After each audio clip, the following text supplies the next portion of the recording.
संत के 100 वर्ष पूरे हो गए, शरीर छूट गया। उनकी इच्छा थी सारे ब्रज में मेरे को घुमाना। बड़ा सुंदर उनका डोला बनाया पूरे वृंदावन में। उनकी अंतिम यात्रा निकली। फिर केसी घाट पर चिता सजी उनकी। एक 7 वर्ष का बालक आया। बस कौन मुखाग्नि देगा, कौन मुखाग्नि देगा, कि संत तो सभी के पिता, सभी के सदगुरु होते हैं। सबने कहा हम सब मिलकर चिताग्नि देंगे, मुखाग्नि देंगे। 7 वर्ष का एक बालक आया, कंधे पर तांबे का घड़ा। चर्चा चलती थी इनको मुखाग्नि कौन देगा। वो बोला ये मेरे दादाजी हैं, इनको मुखाग्नि मैं दूंगा। मेरे दादा की बड़ी इच्छा थी कि एक बार गंगा स्नान करा। मैं आ नहीं सका समय से, मेरे दादा का शरीर छूट गया। हे ब्रजवासियों, अब मैं उनको तो नहीं ला सका, उनके त्यागे हुए शरीर को, जिससे उन्होंने बहुत साधना की, इसको ही गंगा स्नान करा दो और मैं ही उनको मुखाग्नि दूंगा। कलश के जल से उन्होंने चिता पर स्नान कराया, फिर चिता सजाई, फिर हाथ में अग्नि लेकर 3 परिक्रमा करके चिता को मुखाग्नि दी। जब तक चिता जलती रही वो खड़े खड़े वो बालक रोया करा। आप जानते हो पंच लकड़ी देने के बाद कई समाज में तो ये नियम है कि अस्थियों का उसी दिन विसर्जन हो जाता है, चिता भस्म का उसी दिन, और कई लोग तीसरे दिन करते हैं। ये संत महात्मा इनका आज ही विसर्जन होना चाहिए, चिता भस्म का, अस्थि का। यमुना जी में सब विसर्जन कर दिया। थोड़ी दूर तक तो रोते बिलखते बालक को जाते देखा। 8-10 कदम और वो लोप हो गया। वो कौन था? सोचो, भगवान ही उस वेश से आए और संत को गंगा स्नान कराया, मुखाग्नि। जिंदगी जब तक रहेगी फुर्सत ना होगी काम से, कुछ समय ऐसा निकालो कि प्रेम कर लो राम से, शाम से। भगवान से कोई ना कोई संबंध बनाकर रखो, अंत काल में बहुत काम में आएगा। ये शारीरिक संबंध, ये संसारी, ये कोई काम में नहीं आएंगे। कंठ आपका वात पित्त कफ से भर जाएगा, शरीर में अनेक रोग हो जाएंगे। जब आप मृत्यु शैया, रोग शैया पर पड़े रहोगे तो प्राणों से प्यारे पतिदेव के, पत्नी जी के, पुत्र जी के लाखों ने करोड़ों का बैंक बैलेंस आपको यम के त्रास से, मृत्यु की पीड़ा से नहीं बचा पाएगा। जीव अकेला संसार में आता है, अकेला संसार से जाता है। जगत व्यवहार दृष्टि से सत्य, तत्व दृष्टि से जगत सत्य नहीं। जगत जिसके आधार से वे परमात्मा सत्य है। 5 ईष्णा है हमारे सनातन धर्म में। 1 नंबर पर है वित्तेष्णा, 2 नंबर पर है पुत्रेष्णा, 3 नंबर पे दारेष्णा, 4थे नंबर पर गावेष्णा और लोकेष्णा 5वें नंबर पर है। ये 5 में से 3 ईष्णा तो बड़े बड़े यति योगी तपस्वियों को भी नहीं छोड़ती। यही पंच तन्मात्रा रूपी माया है, बड़े बड़े यति योगी ज्ञानियों को भी जकड़ के पकड़ के रखती है। अलौकिक सिद्धांत को समझाने के लिए अलौकिक दृष्टांत नहीं मिलता। संत लौकिक दृष्टांत से अलौकिक सिद्धांत को बुद्धि में दृढ़ करने के लिए बताते हैं। दक्षिण भारत में अनेक नदियां, कृष्णा, कावेरी, गोदावरी, इंद्रायणी, भीमरथी, चंद्रभागा, तुंग, भद्रा। तुंग और भद्रा अलग अलग, जहां इनका संगम होता है उसको कहते हैं तुंग भद्रा।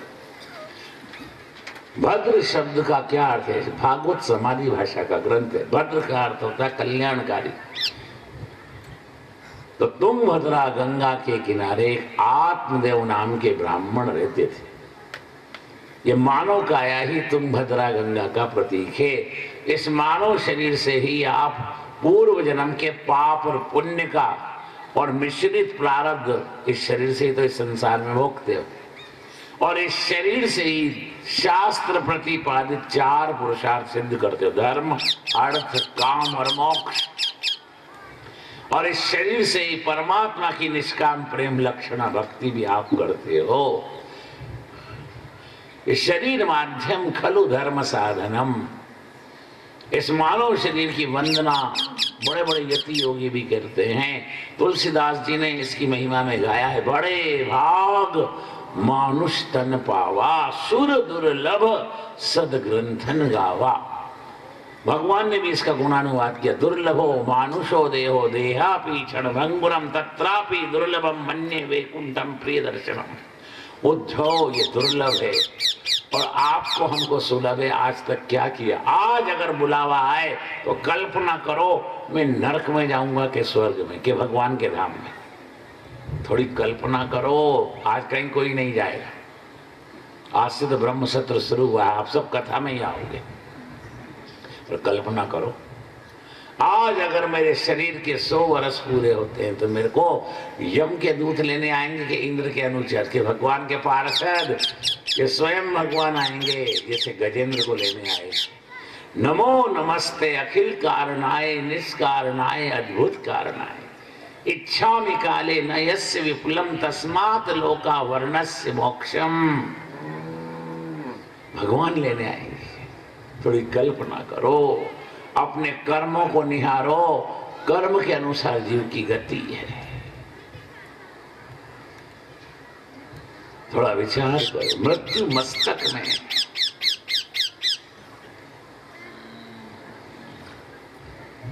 भगवान की कैसी माया, इस संसार में जो जाए वहां सुख मानकर बसा है। भद्र शब्द का अर्थ है कल्याण, कल्याण करने वाली काया। ये मानव शरीर यही तुंगभद्रा गंगा का प्रतीक है। तुंगभद्रा गंगा के तट पर आत्मदेव नाम का ब्राह्मण रहता है। आत्मा परमात्मा का अंश है। आत्मा को देव बनना है, आत्मा देव नहीं बनती। जने किन किन को क्या क्या बना लिया, जने किन किन का क्या क्या हो गया। जिसका है, जिसका रहना चाहिए, जिसका रहेगा, उसको छोड़ रखा है। आत्मदेव ब्राह्मण है, जीव ब्रह्म का अंश है। अंश अंशी में तदाकार स्वरूप को प्राप्त हो, ये योग्य है। आत्मदेव साधारण ब्राह्मण नहीं है। गायत्री के 3 पुरुष चरण किए, त्रिकाल संध्या करता है। 4 वेद 6 शास्त्रों का बराबर ज्ञान है। बहुश्रुत ब्राह्मण है। धर्म की सूक्ष्मता, कर्म की गहनता को जानता है। तो भगवान की कैसी माया है। इतना ज्ञान होने के बाद भी उसमें एक आध ऐसे अज्ञान है कि वो सारे ज्ञान के ऊपर भारी है। आत्मदेव को संसार सुख की भरपूर अनुकूलता है, पर सब सुख भगवान किसी एक को नहीं देते, कुछ ना कुछ कसर रखते हैं। आत्मदेव को एक ही अभाव है, उसके यहाँ संतान नहीं है। वो संतान सुख से वंचित है। आत्मदेव विचार करते हैं, गृहस्थ के आंगन में अगर छोटे छोटे बच्चों की किलकारी न गूंजे तो गृहस्थ का घर क्या है? वो तो शमशान है। वो गृहस्थ नहीं है जिसके सुलक्षणा, समर्पिता, सुंदर, संस्कारवान धर्म पत्नी ना हो। वो घर है, वो तो शमशान। भागवत का एक सिद्धांत है, परमात्मा जिस स्थिति में रखे भगवान के अनंत उपकार मानो। भगवान ना तो किसी को दुख देते हैं ना सुख देते हैं। सुख दुख अपने कर्मों का बल है।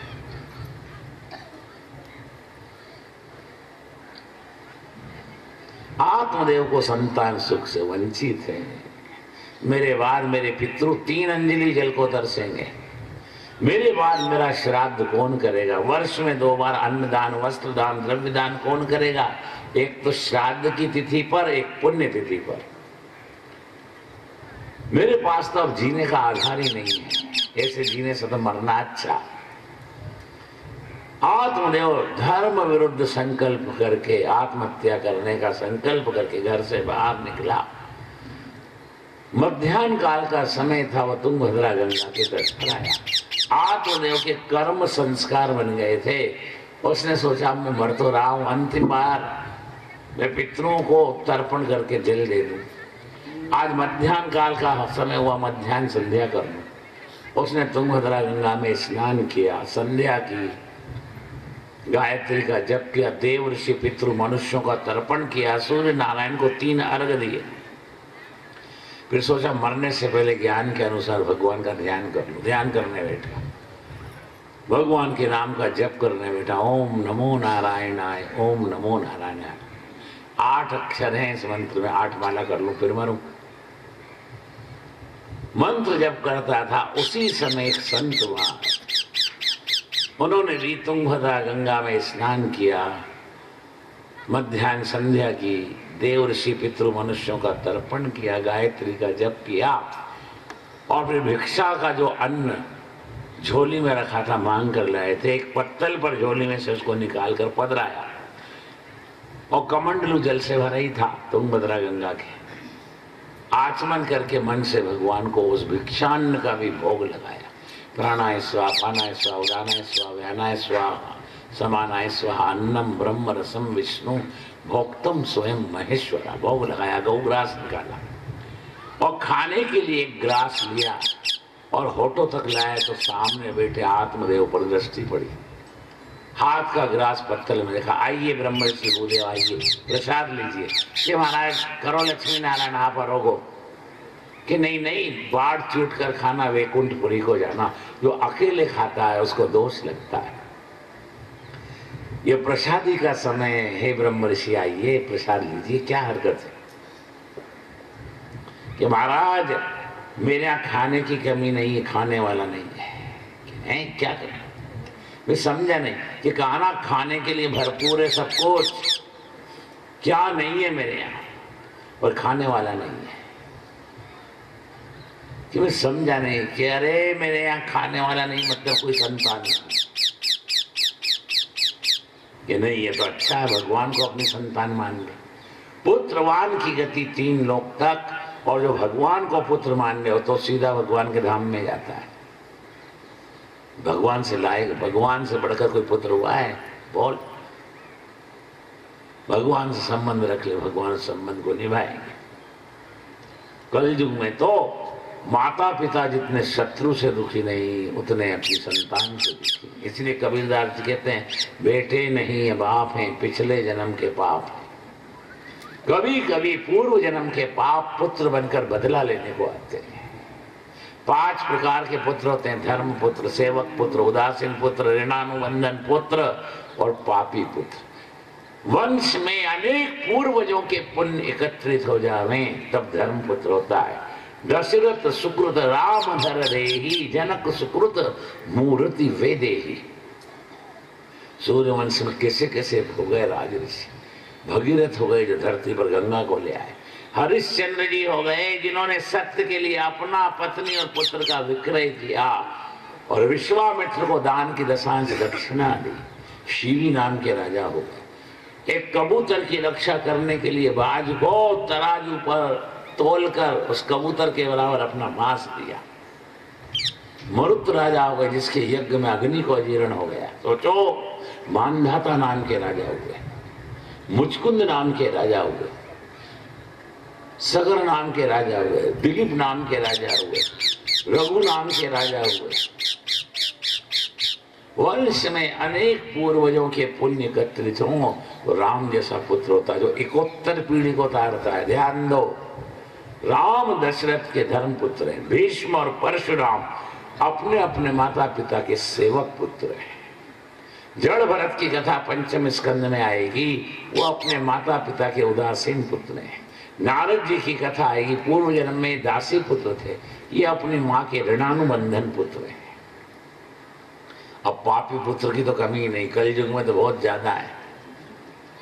रावण विश्रवा का पापी पुत्र है, कंस उग्रसेन के पापी पुत्र है, वेन अंग के पापी पुत्र है, धुंधकारी आत्मदेव के पापी पुत्र है, दुर्योधन धृतराष्ट्र का पापी पुत्र है।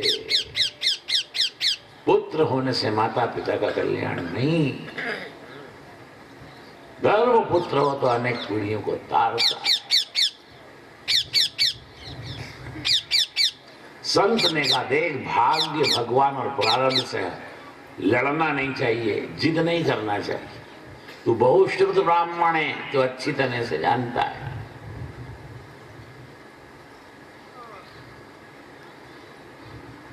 इस जन्म की तो क्या कहूँ भैया, 7 जन्म तक तेरे को संतान सुख नहीं है, विधाता ने तेरे कपाल पर लिख रखा है। महाराज मैं तो समझता था इस जन्म में पुत्र नहीं, आप 7 जन्म का कह रहे हो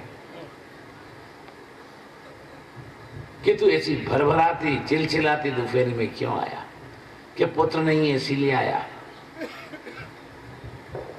कि पुत्र नहीं है इसीलिए कि आत्महत्या करने आएगा। ये बेटा ज्ञान पूर्वक जो जानबूझकर आत्महत्या करता कम से कम 1200 वर्ष उसको प्रेत बनना पड़ता है। भगवान यदि कुपित हो जाए तो 12 कल्प तक उसको ब्रह्म राक्षस बनकर प्रेत बनकर भटकना पड़ता है, और एक कल्प में ये चारों युग इकोत्तर बार आते हैं। सोच,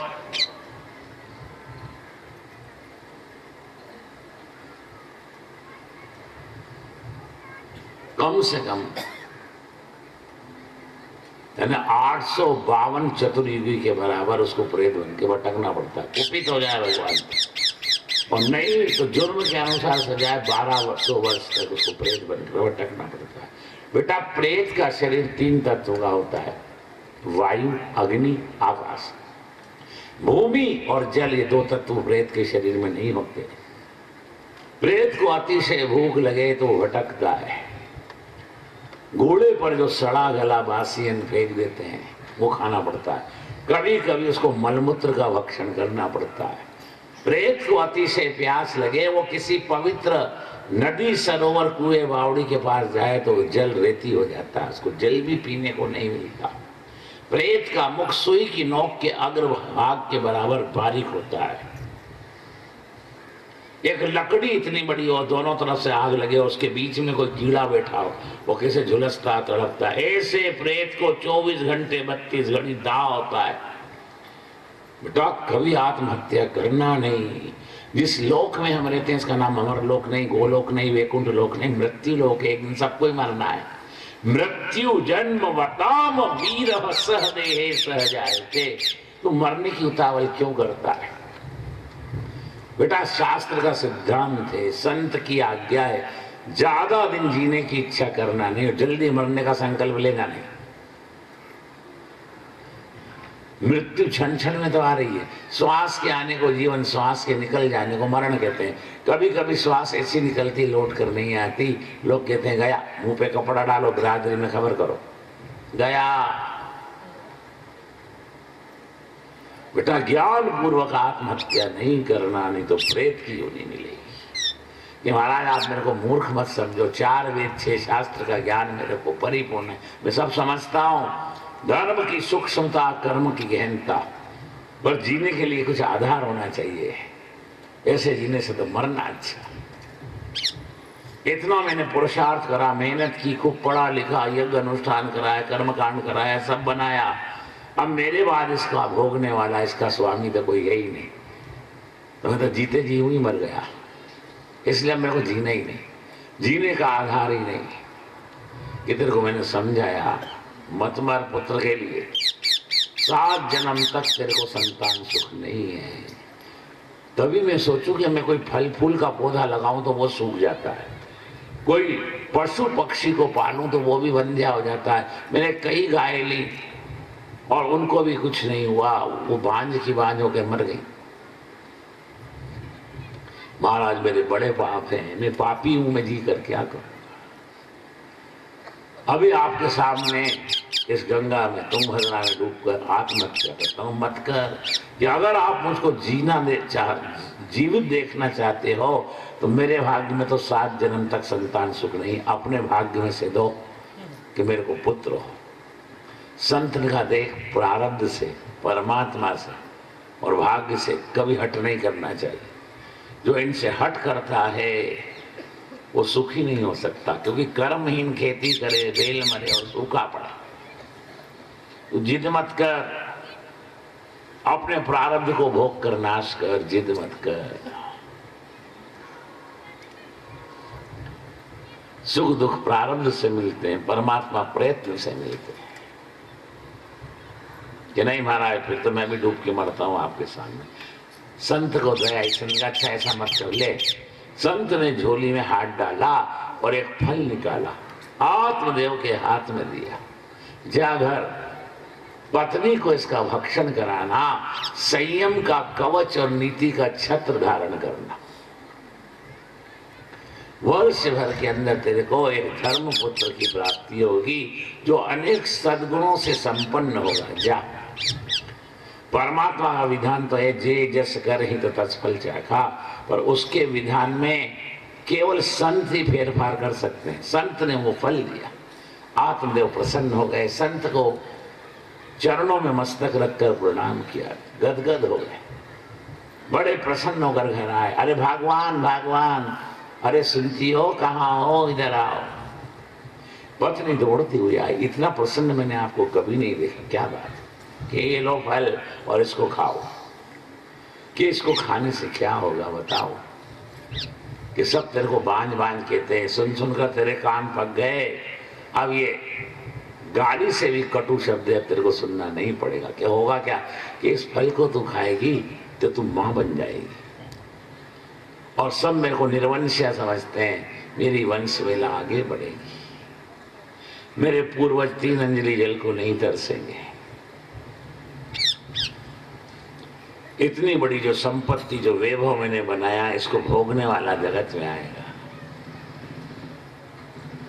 2 बार मेरा पुत्र मेरे न रहने के बाद अन्नदान, वस्त्रदान, जलदान, पिंडदान करेगा। मैं पुण्य नाम के नरक में नहीं जाऊंगा, मेरे पुण्य नाम के नरक से मेरा पुत्र उद्धार कर रहे। देवी भक्षण कर लो प्रसाद।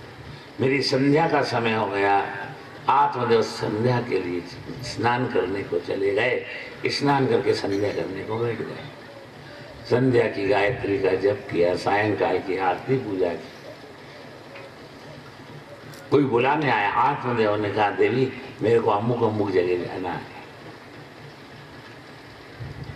वहां किसी की पत्रिकाएं देखना है, मैं जाऊं क्या? जाओ, ये फल खा लेना का बिल्कुल, इधर आप जाओ, मैं इधर स्नान करती हूँ, फलामनिया करती हूँ, भोग धरती हूँ, खाऊंगी। आत्मदेव की पत्नी का नाम है धुंधली। शरीर घर है, आत्मा मालिक है। इस शरीर में जो बुद्धि है उससे आत्मा का लग्न हुआ, तो आत्मा और बुद्धि दोनों दंपति हो गए।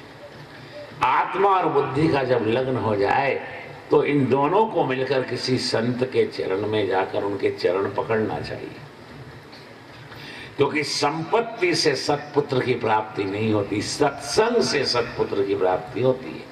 आत्मा और बुद्धि का जब संयोग हो जाए, लग्न हो जाए, तब किसी संत के चरण पकड़ना चाहिए, क्योंकि बिन सत्संग विवेक न होई, राम कृपा बिन सुलभ न सोई। अतिशय कृपा जाहि पर होई, पाँव देती हमारग सोई।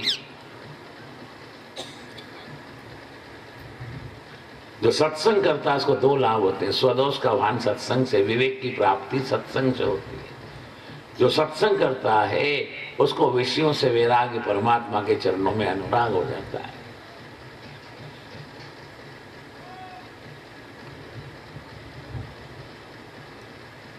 आत्मदेव ने सत्संग किया था संत के साथ, तो विवेक रूपी फल मिला।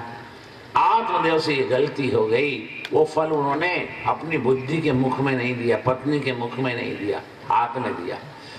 कोई बहुत बड़ा बीमार है, रोगी है, और दवा घर में है, जेब में है, हाथ में है और मुंह में भी है, तो असर करेगी। पानी पियो और गटको उसको नीचे, पेट में जाने के बाद दवा असर करेगी, नहीं तो नहीं करेगी। आत्मदेव ने वो संत का कृपा प्रसाद पत्नी के हाथ में दिया। आत्मदेव बाहर चले गए व्यवहार के काम से, अब वो फल लेकर बैठी है। उस समय आत्मदेव की पत्नी धुंधली की छोटी बहन वहां आई और बहन से बोली, बहन क्या बात है जीजी, आज ये फल हाथ में लेकर क्या विचार कर रही? क्या रे तेरे ये जीजा घूमते रहते हैं इधर उधर साधु संतों में, किसी को अपना रोना रोया होगा तो उसने फल दिया कि ये फल तो मैं पहली बार देख रहा हूँ, ऐसा फल मैंने देखा नहीं। कि हाँ, मैंने भी नहीं देखा। तो फल दिया तो क्या हुआ कि तेरे जीजा जी के गए, इसको अमनिया करके खाना।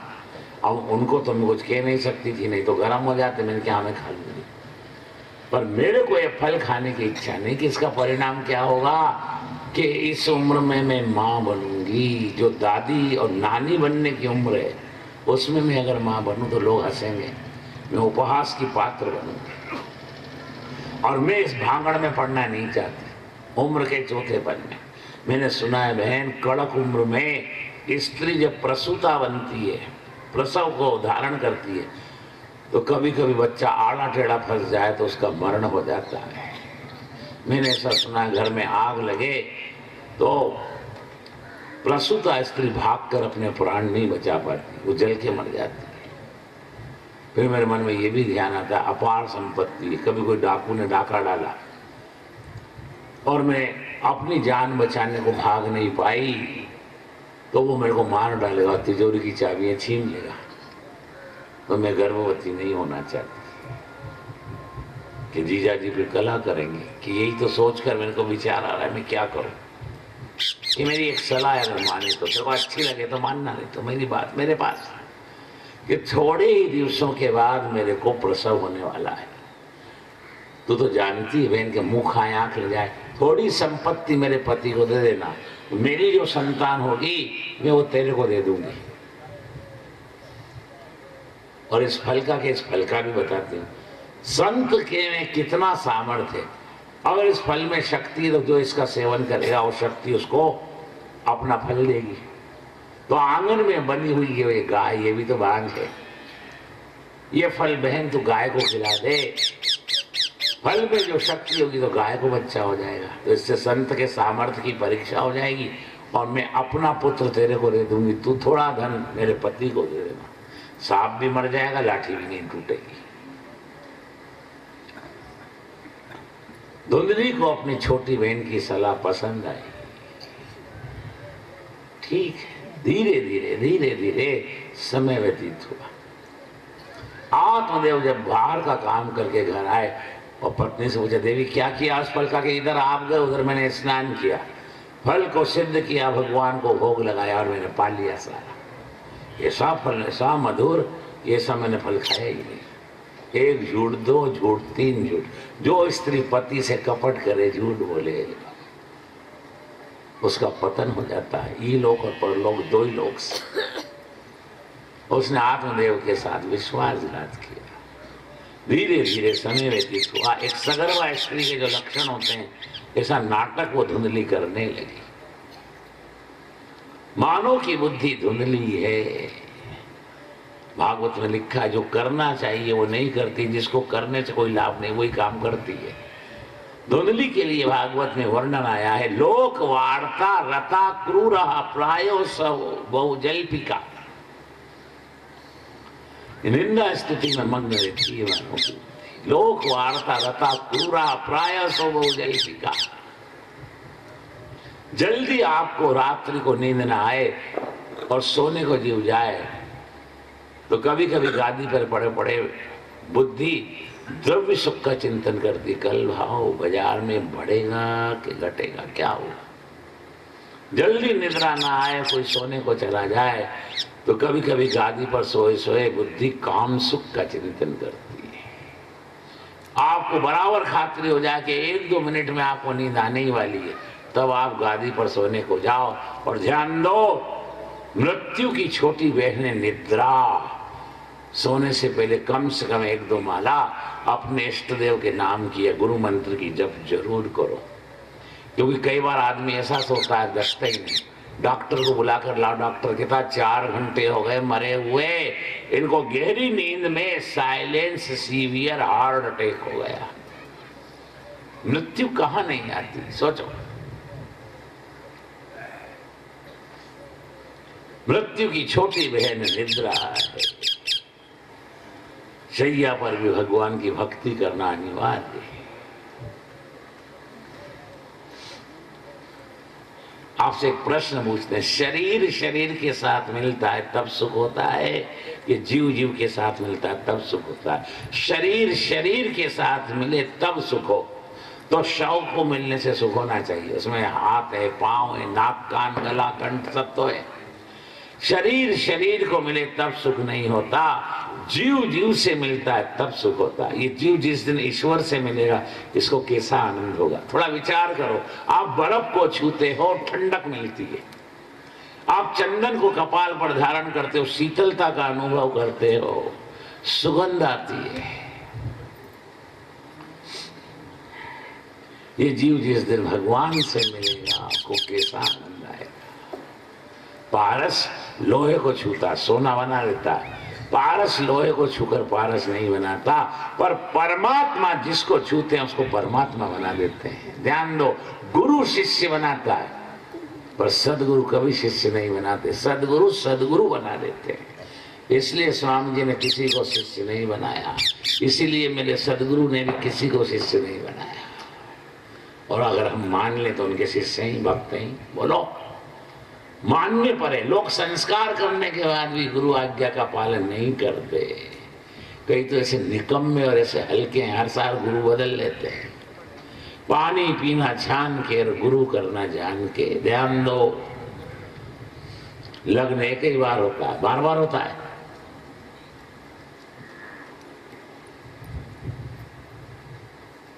गुरु शिष्य पर सहानुभूति करते हैं, सदगुरु शिष्य को समान अनुभूति करा देते हैं। कितना अंतर है दोनों की कृपा में। एक सहानुभूति करता है, एक समान अनुभूति करा देता है परमात्मा की। जो शब्द से ज्ञान दे वो गुरु, जो आचरण से शिक्षा दे वो सदगुरु। तीर्थ जाए एक फल, संत मिले फल चार, पर सतगुरु मिले अनंत फल, कहत कबीर विचार। 84 काट देते हैं अगर सदगुरु मिल जाए। सर्व में सर्वकाल जिसको श्री कृष्ण का दर्शन अनुभव के साथ होता है, जो शरण में आए हुए शिष्य को भी परमात्मा का दर्शन कराने की सामर्थ्य रखता है, जो शिष्य से एक लोटा पानी की आशा नहीं करता बल्कि शिष्य को अपना सर्वस्व देता, उसको सदगुरु कहते हैं। गुरु निरपेक्ष हो, शिष्य निष्काम हो, वहां पर भगवान को प्रकट होना पड़ता है।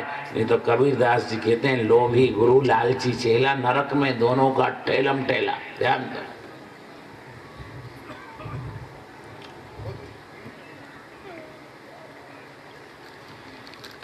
देवी और फल के मैंने खा लिया।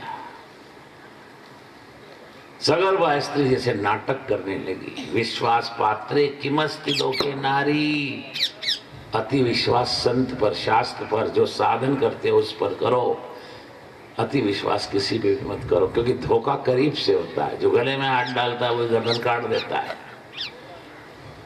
दशरथ जी ने अति विश्वास किया कैकेयी पर, सबसे ज्यादा चाह। और उस कैकेयी ने मंथरा का जब संग हुआ तो कैसा अनर्थ किया। बोलो, अति विश्वास किया। अति विश्वास आत्मदेव ने भी किया। वो कपट करती है। एक बड़े भारी यज्ञ का अनुष्ठान आया आत्मदेव के पास। आत्मदेव ने कहा, नहीं, मेरी पत्नी सगर्भा में नहीं जाऊंगा। अरे अरे, संत की कृपा से तो ये वंश वेला बढ़ने वाली है और भगवान की कृपा से वो बड़ा भाग्यवान हो, इसलिए आप नटो मत। महाराज जाओ, ये यज्ञ का अनुष्ठान करने बाहर जाओ, भगवान मेरी रक्षा करेंगे। आप यज्ञ करना, यज्ञ नारायण का, वो रक्षा मेरी करेंगे। जीव जीव की रक्षा थोड़ी करता है महाराज। आप यज्ञ को मत टालो, जाओ। अगर कोई तबीयत ऊंची नीची भी हुई, जरा सी हुई, तो मैं बहन तो है गांव में, उसको बुला लूंगी और फिर थोड़े दिन की बात है आप आ जाओगे। ऐसी चिकनी चुपड़ी बहलाती हुई बातें करी धुंधली ने आत्मदेव के साथ और उनको यज्ञ कराने के लिए दूसरे गांव पहुंचा दिया। इधर धीरे धीरे समय व्यतीत हुआ और धुंधली की छोटी बहन को 9 मास परिपूर्ण हुए तो प्रसव हुआ। प्रसव ने उसने एक बालक को जन्म दिया। उसने अपनी संतान अपनी बहन को दे दी। धुंधली ने उसके पति का मुख बंद करने को एक बड़ी भारी मोटी संपत्ति की रकम दे दी। मुंह खाए आंख ले जाए, आप जानते थे। वो चुप हो गया। धीरे धीरे समय व्यतीत हुआ। थोड़े ही दिवसों में आत्मदेव परदेश का कर्म कांड से संबंधित यज्ञ अनुष्ठान करके घर आए। अंदर घर के प्रवेश किया तो पत्नी की गोदी में बालक। आत्मदेव ने भोलेपन से पूछा, अरे देवी ये क्या है, ये कौन है, ये किसका बालक है? कह रहे क्या कह रहे हो, ये मेरा कुलदीप है, ये आपका वंशधर है, ये मेरे बुढ़ापे के हाथ की लाठी, मेरे हृदय की धड़कन, मेरे नेत्रों की ज्योति, ये आपका पुत्र है महाराज। आत्मदेव ने कहा अभी तो समय अवधि पूरी नहीं हुई और पहले ही हो गया कि महाराज संत का तप और आशीर्वाद का प्रभाव, बड़े ही समय नहीं हुआ पर बालक तो देखो कैसा रिष्ट पुष्ट, फिर झूठ, फिर कपट, फिर विश्वासघात। आप शंका मत करो महाराज, संत का तप और आशीर्वाद के प्रभाव है, या आपका ही बालक है। आत्मदेव ने विश्वास कर लिया। धीरे धीरे समय व्यतीत हुआ। आंगन में बंधी हुई गाय को फल खिलाया था, वो भी सगर्भा हुई। 9 मास जब गाय के गर्भ को परिपूर्ण हुए तो गाय को प्रसव हुआ। प्रसव में गाय ने ना तो बछड़े को जन्म दिया ना बछड़ी को, मनुष्य के आकार का बालक हुआ। अंतर इतना, वो गाय माता के पेट से उत्पन्न हुआ तो उसके कान गाय के कान के समान लंबे हुए। आत्मदेव ने कहा 2 बालक हुए, देखो मेरा भाग्य कैसा जगा, कैसा भाग्य का उदय हुआ। कहा 1 बालक नहीं, अब 2 बालक। पत्नी से कहा सनातन धर्म में 16 संस्कार करने का विधान है। कुछ संस्कार तो मैं कर चुका, जैसे जन्मकरण संस्कार, नाल छेदन संस्कार, कर्णवेदन संस्कार, अन्नप्राशन संस्कार, अब नामकरण संस्कार करना है। या आपको संस्कार करना है तो आप कुछ भी करो। ये मेरा बालक है, मेरा नाम धुंधली है, तो मैं अपने नाम के अनुसार इसका नामकरण करूंगी, धुंधुकारी रखूंगी। मैं नक्षत्र के कौन से चरण में हुआ और उस नक्षत्र का कौन सा अभिमानी देवता, इसके हिसाब से मैं नामकरण नहीं करूंगी। मैं अपने नाम के अनुसार अपने बालक के नामकरण करूंगा। मेरा नाम धुंधुली है तो मैं अपने बालक का नाम धुंधुकारी रखूंगा। आत्मदेव ने कहा जब तू अपने नाम के अनुसार इसका नामकरण करती है तो मैं अकेले के लिए कहाँ झंझट करूं, मैं भी इसका मुंह बोला नाम रख देता हूँ। गाय के पेट से हुआ, इसके कान गाय के कान के जैसे, तो मैं इसका नाम गोकर्ण रखता हूँ। आत्मदेव ने उस बालक का नाम गोकर्ण रखा। धीरे धीरे समय व्यतीत हुआ। धुंधली धुंधुकारी का आत्मदेव गोकर्ण जी का पालन पोषण बड़े ही प्रेम से, लाड़ प्यार से करने लगे। धीरे धीरे धीरे धीरे धीरे धीरे समय व्यतीत हुआ। 7 वर्ष के दोनों बालक हो गए। ब्राह्मण का बालक 7 वर्ष का हो, क्षत्रिय का बालक 9 और वैश्य का बालक 11 वर्ष का हो तो उसको जनोई देने का विधान। ये जनोई क्या है? ये वेदों के द्वारा दी हुई चपरास है। राजा का सिपाही अक्कड़ में चलता है, क्यों? उसको काय का पावर है। उसके शरीर पर जो यूनिफॉर्म है पुलिस का, सिपाही का, वो राजसत्ता का प्रतीक है। राजसत्ता उसके हाथ में तलवार के रूप में, पगड़ी के रूप में, बिल्ले और पट्टे के रूप में राजसत्ता का पावर होता है। तो जनोई क्या है? वे वेदों के द्वारा दी हुई चपरास है। जिसकी जनोई हो जाती है उसको वेद के 96,000 मंत्रों का उपयोग करने का सौभाग्य प्राप्त होता है। वेद भगवान की श्वासों से प्रकट हुए। वेद के मंत्र 1,80,000 वेद मंत्र, कर्म कांड के 16,100 वेद मंत्र, ज्ञान कांड, उपासना कांड के 4,000 भक्ति के। जिसकी जनोई हो जाती है वो देव के जैसा हो जाता है। जिसकी जनोई हो जाती है उसको कर्म, ज्ञान, उपासना का अधिकार प्राप्त होता है। जिसकी जनोई हो जाती है तब पिता भी पुत्र से कहता, बेटा आज से आप मेरे पुत्र नहीं, सूर्य नारायण आपके पिता और वेद माता गायत्री आपकी माँ। जिसकी जनोई हो जाती है उसके ब्रह्मचर्य आश्रम का आरंभ हो जाता है। मनु महाराज ने मनु स्मृति में लिखा है, प्रथम कालेन अर्जितम विद्या, द्वितीय कालेन अर्जितम वित्तम, तृतीय कालेन अर्जितम पुण्यम, चतुर्थम किम करिष्यते। बेटा वेदा अध्ययन, विद्या अध्ययन के लिए, संध्या गायत्री का ज्ञान ग्रहण करने के लिए तुम्हें गुरुकुल में अपने गुरु के पास जाना पड़ेगा। तुम्हारे ब्रह्मचर्य आश्रम का आरंभ हो गया। आत्मदेव की पत्नी धुंधली ने कहा, तुम्हें अपने पुत्र को जहां पहुंचाना हो, चारों दिशाओं में किसी भी कोने में पहुंचाओ, मैं अपने पुत्र को अपनी नजरों से ओझल नहीं होने दूंगी। उसकी शिक्षा दीक्षा का सभी आप घर पर करो। उम्र के चौथेपन में बालक हुआ, अति वृद्ध अवस्था में बालक हुआ, मैं इसको अपनी आंखों से ओझल नहीं होने दूंगी। बहुत समझाया पर नहीं मानी धुंधली। एक शब्द ब्रह्म पर ब्रह्म के ज्ञान में निष्णात एक ऋषि के आश्रम पर आत्मदेव जी ने गोकर्ण जी को पहुंचाया। इधर माँ ने घर में ही पुत्र को इतना लाड़ प्यार किया कि वो बिगड़ के धूल हो गया, वो अनाचारी दुराचारी स्वेच्छाचारी हो गया। को उसको पैसे देती, उसकी आदतें बिगड़ गई, वो व्यसन करने लगा, मांस मदिरा का भक्षण करने लगा, जुआ खेलने लगा, और पैसे ले जाता तो उससे गंदी चीजें खाता।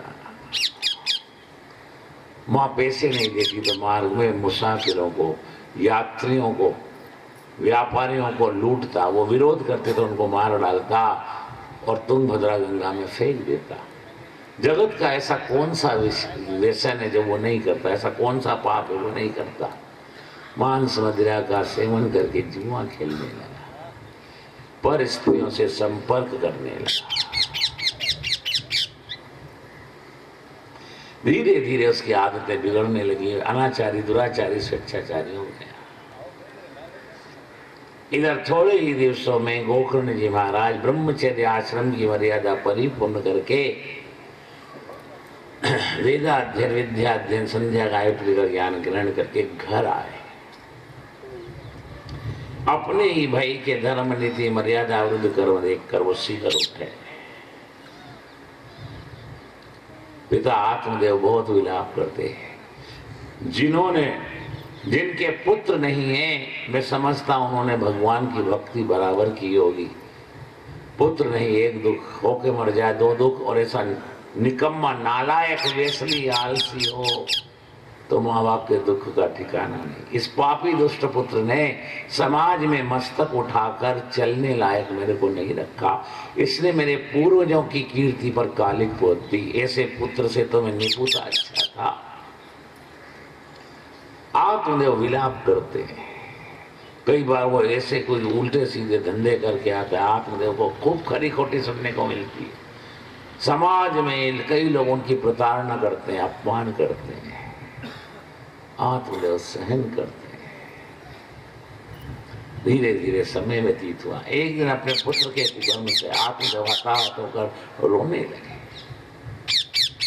उस समय आधी रात को रोते हुए पिता के पास गोकर्ण जी आए। उन्होंने सत्संग किया। जो सत्संग करता है उसको स्वदोष का वाहन विवेक की प्राप्ति होती है। आत्मदेव की बुद्धि में विवेक जागा। आत्मदेव ने कहा, बेटा मैं तो समझा कर तेरे भाई को थक गया, तू एक बार समझा कभी मान जाए तो। कि पिताजी, दुष्ट शैतान को अगर भगवान भी समझाने जाए तो वो नहीं मानता। आपने तो वेदों का पुराणों का खूब अध्ययन किया है। महाभारत के उस प्रसंग को याद करो। 3 लोक 14 भुवन के नाथ द्वारकाधीश श्री कृष्ण इंद्रप्रस्थ से पांडवों के शांति दूत बनकर संधि का प्रस्ताव लेकर हस्तिनापुर गए थे। बोलो, उस अंधे पुत्र मोह में लिम्पायमान धृतराष्ट्र को, कपटी शकुनी को, पापी दुर्योधन को कितना समझाया। भगवान नहीं चाहते थे कि भरतखंड की प्रजा, ये भरतखंड की धरती महाभारत की रूपी युद्ध की विभीषिका को भोगे, पर वो माना। बोलो, और इतना बड़ा महाभारत का युद्ध हुआ। 18 दिन में 18 अक्षौणी सेना यानी 90 करोड़ वीर गति को प्राप्त हुए। दुष्टात्मा को परमात्मा भी समझाने जाए वो नहीं मानता। अगर कोई किसी के कहने से सुनने से मान जाता, पिताजी धरती वैकुंठ हो जाती। इस जगत में हर व्यक्ति अपने अदृष्ट प्रारब्ध को भोगने के लिए मानव शरीर धारण करके जगत में आता है। पिताजी, पाप का प्रारब्ध अगर बृहस्पति जैसा बुद्धिमान को भी भुगताने के लिए आएगा तो वो मूर्ख हो जाएगा। इसलिए आप उसको समझाने के समझ और बार बार उसको बोलने का प्रयत्न क्यों करते हैं? उसको भाग्य भगवान के प्रारब्ध के भरोसे छोड़ दो। पिताजी, इस घर में मेरे उस दुष्ट भाई का चिंतन करते करते यदि आप शरीर का त्याग करोगे तो आपका मरण बिगड़ जाएगा। पिताजी, जीवन की अंतिम परीक्षा मरण है, छोड़ो उसको। आपके मुख पर मेरे को मृत्यु की छाया दिखती है। अगर आपको अपना परलोक और लोक और जन्म मरण सुधारना हो तो गंगा किनारे जाओ। गंगा मैया मुक्ति देती है, यमुना मैया भक्ति देती है। पिताजी, छोड़ो उसको।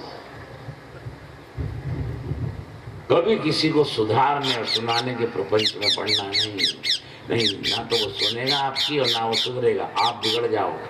ध्यान दो, संग दोष से बिगड़े हुए को कोई नहीं सुधार सकता, पर दुराचारी सत्संग करे और सुधर जाए तो फिर उसको कोई बिगाड़ नहीं सकता। संग का रंग लगता है। आप बोलते हो ना, जैसा खाए अन्न वैसा होए मन, जैसा पिए पानी वैसी बोले वाणी, जैसा करे संग वैसा लगे रंग। कभी कभी संग दोष से साधक के संस्कार और साधना दोनों दब जाती है। कल्पना करें, आज दूध बटेगा कथा के बाद, तो 1 कुंटल दूध में केसर, मिश्री, इलायची और जायफल खूब घिस के डाल और उकल रहा हो भट्टी पर, और उसमें कोई 2 बूंद नींबू का रस डाल दे तो क्या होगा? बोलो, पड़ जाएगा। तो पाप का के संस्कार खटाई के जैसे और पुण्य के संस्कार दूध के जैसे। दूध को संभालना पड़ता है। अगर दूध को न संभालो तो वो फट जाएगा।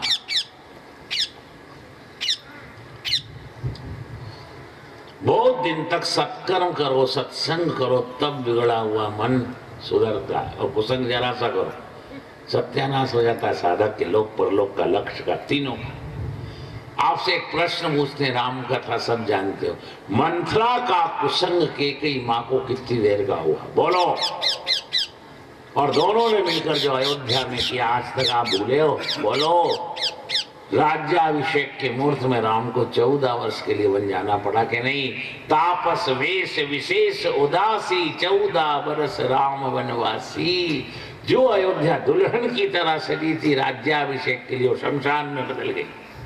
वाल्मीकि रामायण के अनुसार दशरथ जी की 352 रानी, 3 पटरानी विधवा हुई। बोलो। एक कैकेयी की हट के कारण, और कैकेयी को उकसाया किसने? मंथरा ने। दोनों ने मिलकर जो अयोध्या में किया, आज तक लोग नहीं भूले। दोनों ने ऐसा एक कुकर्म किया तो उनका नाम तक बिगड़ गया। बोलो, किसी ने आज तक अपनी बहन के बेटी, बोलो, उसका नाम कैकेयी रखा कि मंथरा रखा? बोलो, नहीं रखा। इस विनाशर में यशोदा नाम की मिल जाएंगी, बताओ, कैकेयी नाम की एक आध मिलेगी? बोलो, नहीं मिलेगी। मंथरा नाम की कोई मिलेगी? नहीं मिलेगी। काम नाम को काम जिंदा रखता है, जो ऐसे काम करता है उसका नाम तक बिगड़ जाता है। आत्मदेव से गोकर्ण जी ने सत्संग किया। पिताजी, बहुत गई, थोड़ी रही, थोड़ी भी जाती है। अगर मेरे उस दुष्ट भाई का चिंतन करते करते घर में शरीर छोड़ोगे, आपका मरण बिगड़ जाएगा। पिताजी, जीवन की अंतिम परीक्षा मरण है, छोड़ो और गंगा किनारे जाओ। गंगा मुक्ति देती है। सत्संग से आज आत्मदेव के अंदर के प्रज्ञा चक्षु खुल गए। दुष्ट पुत्र, कपटी पत्नी और घर और गांव को छोड़कर आत्मदेव चले गए गंगा किनारे। आदि नारायण परम पिता परमात्मा का ध्यान करते करते भगवान के चरण में लीन हो गए। अब इधर पिता घर में नहीं तो और वो अनाचार, दुराचार, स्वेच्छाचार करने लगा। माँ को प्रताड़ित करता, अपमान करता। अरे दुष्टा, अरे पापन कप्तान, पैसे छुपा छुपा के रखी, ला मेरे को मदिरा पीना, ला मेरे को जुआ खेलना, पैसे दे। पुत्र से बार बार अपमानित, उपेक्षित, लज्जित, कलंकित होने लगी धुंधली। उसने पुत्र के इस विरोधाभास से तंग आकर एक दिन कुएं में कूदकर आत्महत्या कर ली। पिता चले गए, माँ ने आत्महत्या कर लिया। अभी दुष्ट के साथ में रहूं तो कदाच मेरी बुद्धि भी बिगड़ जाए। इस संग दोष से मैं भी लक्ष्य और स्वरूप से भ्रष्ट हो जाऊं।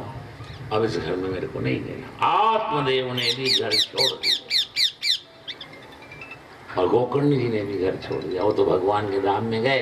गोकर्ण जी गांव के बाहर एक अपूज्य शिव मंदिर था, उस शिव मंदिर में पूजा करने लगे, अभिषेक करने लगे। आकाश वृत्ति से जो कुछ उनको मिलता उससे अपने जीवन का निर्वाह करने लगे। इधर अब वो धुंधुकारी डाके डालने लगा, चोरी करने लगा। उसका जो विरोध करे उनकी हत्या करके उनको तुंगभद्रा गंगा में फेंकने लगा। उसका आतंक बढ़ने लगा, उसका अनाचार दुराचार बढ़ने लगा। धीरे धीरे धीरे धीरे समय व्यतीत हुआ। अब इधर गोकर्ण जी शिव मंदिर में सेवा में संलग्न है। गांव के कुछ हरिभक्त कुछ वैष्णव आए, महाराज हम चारे धाम की यात्रा करने को जा रहे हैं, आप जैसा बहुश्रुत ब्राह्मण ज्ञानी योगी पंडित ब्राह्मण हमारे साथ चलेगा तो हमें तीर्थ यात्रा का सालाना फल मिलेगा, नहीं तो हम जाएंगे धक्का मुक्की खाएंगे, नहाएंगे धोएंगे, लड्डू पेड़ा चढ़ाएंगे और आ जाएंगे।